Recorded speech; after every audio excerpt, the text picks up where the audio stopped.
Welcome to our channel. இன்னைக்கு நெல்லிக்காய் ஊறுகாய் எப்படி பண்ணலாம் அப்படிங்கறத பார்க்க போறோம். நாம இன்னைக்கு பண்ண போற நெல்லிக்காய் ஊறுகாவை நிறைய நாள் வச்சு சாப்பிட முடியாது. ஒரு வாரத்துக்காக நீங்க தயார் பண்ணிக்கீங்க. ஏன்னா உணவு கெடாம இருக்க ப்ரிசர்வேட்டிவ்ஸ் ஆட் பண்ணுவாங்க. இதுல எதையுமே நாங்க சேர்க்கல. ஆரோக்கியமான உணவு. வாங்க வீடியோக்குள்ள போலாம்.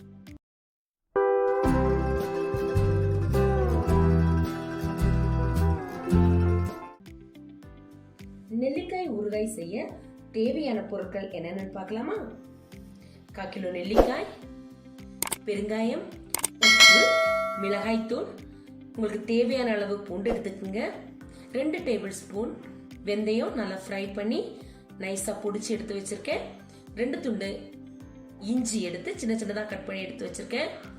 தேவையான அளவு நல்லெண்ணெய். இட்லி பாத்திரத்தில் கொஞ்சம் தண்ணி வச்சு அதுக்கு மேலே இப்படி ஓட்டையாக இருக்கிற ஒரு பாத்திரம் வச்சு அதில் நெல்லிக்காவை நல்லா கழுகி வச்சிடலாம்.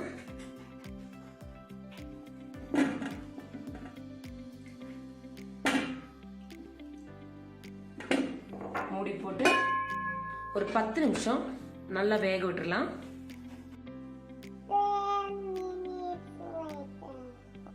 பாருங்க, நெல்லிக்காவை வேக வச்சு இப்படி சின்ன சின்னதாக கட் பண்ணி எடுத்து வச்சிருக்கேன். வாங்க ஊறுகாய் செய்யலாம்.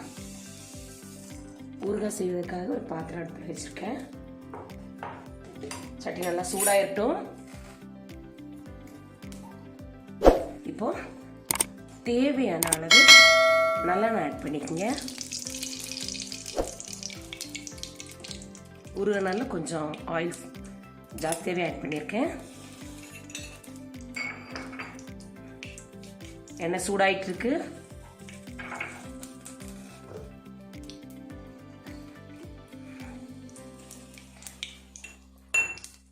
வெளுத்துள்ளி ஆட் பண்ணிக்கலாம்.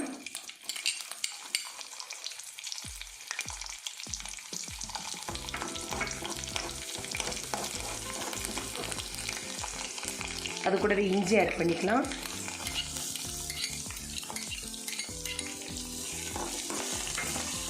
ப்ரௌன் கலரில் வரட்டும்.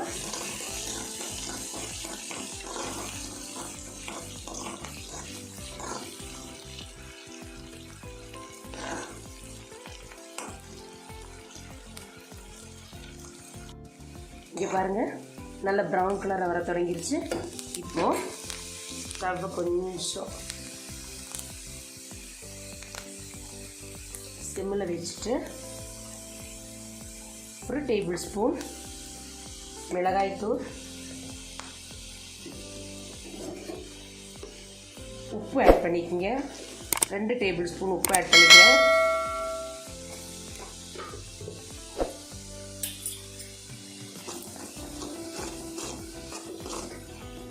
இப்போ நம்ம ஏற்கனவே சின்னதாக கட் பண்ணி வச்சிருக்கிற நெல்லிக்காவை ஆட் பண்ணிக்கலாம்.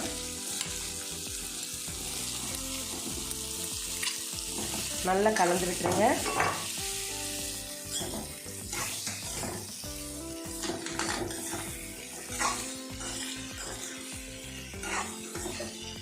இந்த மாதிரி நல்லா கலந்து விட்டுருக்குங்க. குழந்தைங்க கூட ரொம்ப விரும்பி சாப்பிடுவாங்க. இது இந்த மாதிரி ஒரு தடவை நீங்கள் செஞ்சு பாருங்கள்.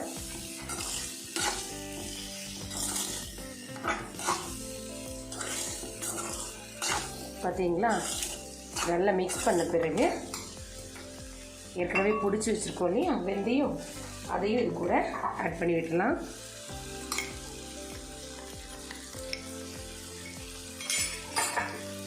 அப்புறம் பெருங்காயத்தூள், அதையும் தேவையான அளவு ஆட் பண்ணி நல்லா மிக்ஸ் பண்ணி விட்டுருங்க.